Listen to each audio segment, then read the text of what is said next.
नमस्कार सभी को। दोस्तों, पिछले कुछ दिनों में अंतर्राष्ट्रीय मीडिया में एक खबर हेडलाइन बनी हुई है कि इंडिया अब अपनी एलपीजी यानी कि लिक्विफाइड पेट्रोलियम गैस का एक बड़ा हिस्सा अमेरिका से खरीदने जा रहा है। अब ये न्यूज़ अपने आप में बहुत बड़ी इसलिए है क्योंकि आपको पता है इस समय अमेरिका और भारत के रिश्ते, खासतौर पे अगर हम व्यापारिक संबंधों की बात करें तो वो बहुत बुरा है, या यूँ कह लें कि ऑल टाइम लो है।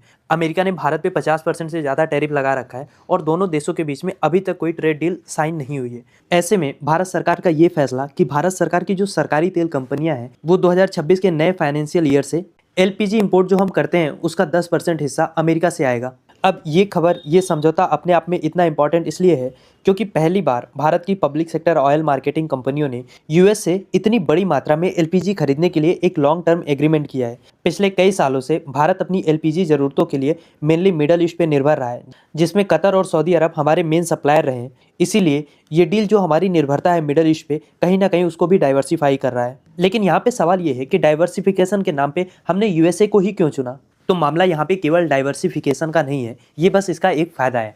देखिए, जब हम यूएसए से ट्रेड की बात करते हैं तो अक्सर टैरिफ और वीज़ा जैसे मुद्दों पे ही ज़्यादातर बातचीत रहती है क्योंकि तलखी भी वहीं पे ज़्यादा है।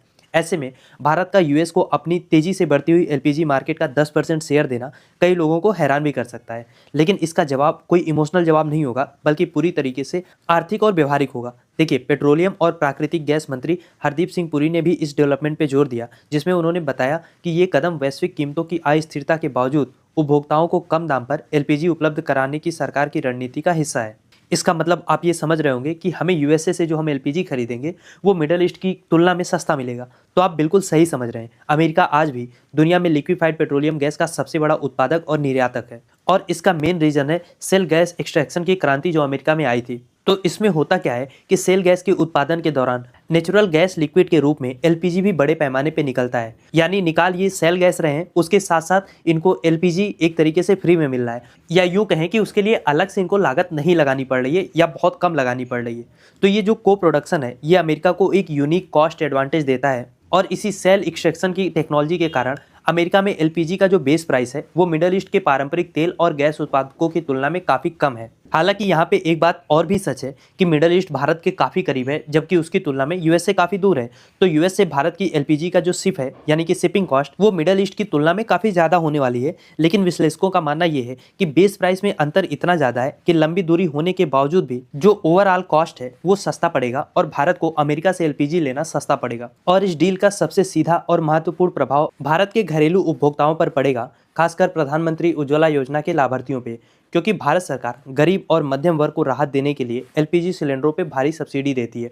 और पिछले कुछ समय में जब से रसिया यूक्रेन युद्ध चल रहा है या फिर ओपेक प्लस की नीतियों के कारण वैश्विक एलपीजी की कीमतों में लगभग 60% की बढ़ोतरी हुई है।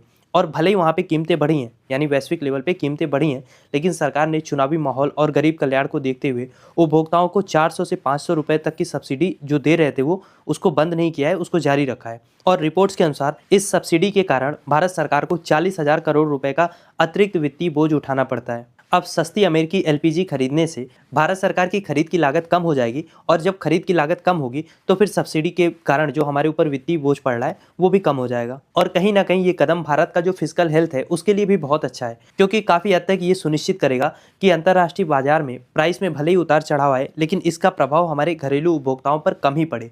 तो इसको आप एक अच्छी डील मान सकते हैं। पर ये डील केवल इंडिया के लिए नहीं बल्कि अमेरिका के लिए भी अच्छा है। डोनाल्ड ट्रंप और उनके रिपब्लिकन प्रशासन के लिए ये डील एक बड़ी जीत है।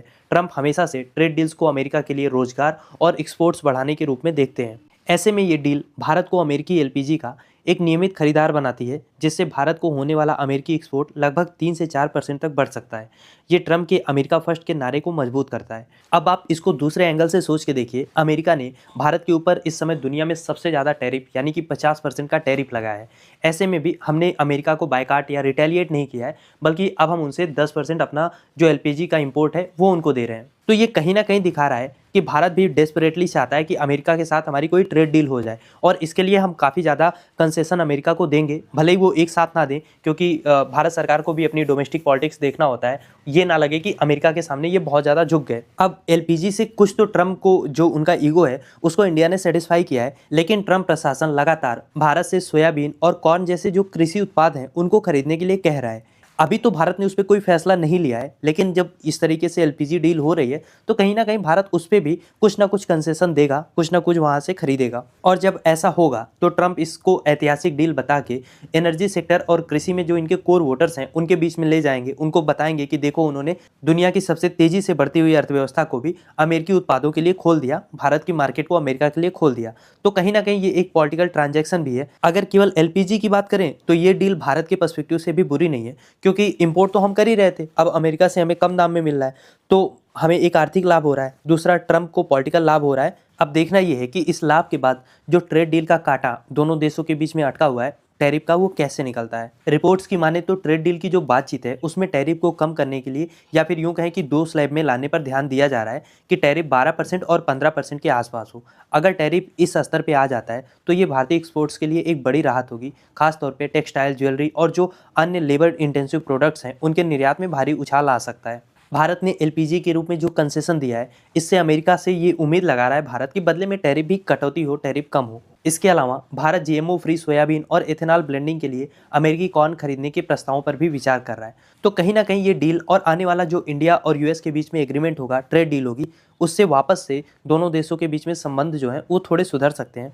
और जैसा कि मैंने बताया, इस डील से कहीं ना कहीं भारत जो मिडल ईस्ट पे बहुत ज़्यादा निर्भर है अपनी ऊर्जा के लिए, वो भी कम होगा। सप्लाई चेन में डाइवर्सिफिकेशन लाने से अगर कल को कोई जियोपॉलिटिकल संकट आता है तो भी कम से कम हमारी ऊर्जा की सप्लाई सुरक्षित रहना चाहिए। और कहीं ना कहीं जो भारत की शुरू से एक नॉन अलाइनमेंट वाली पॉलिसी रही है कि हम दोनों खेमे में संतुलन बना के चलते हैं, वो वापस से लौट रहा है। वरना पिछले कुछ सालों में जिस तरीके से मोदी सरकार ट्रंप के, या यूं कहें कि अमेरिका के बहुत ज़्यादा करीब जा रही थी, ये किसी भी तरीके से हमारी लॉन्ग टर्म पॉलिसी के लिए सही नहीं था।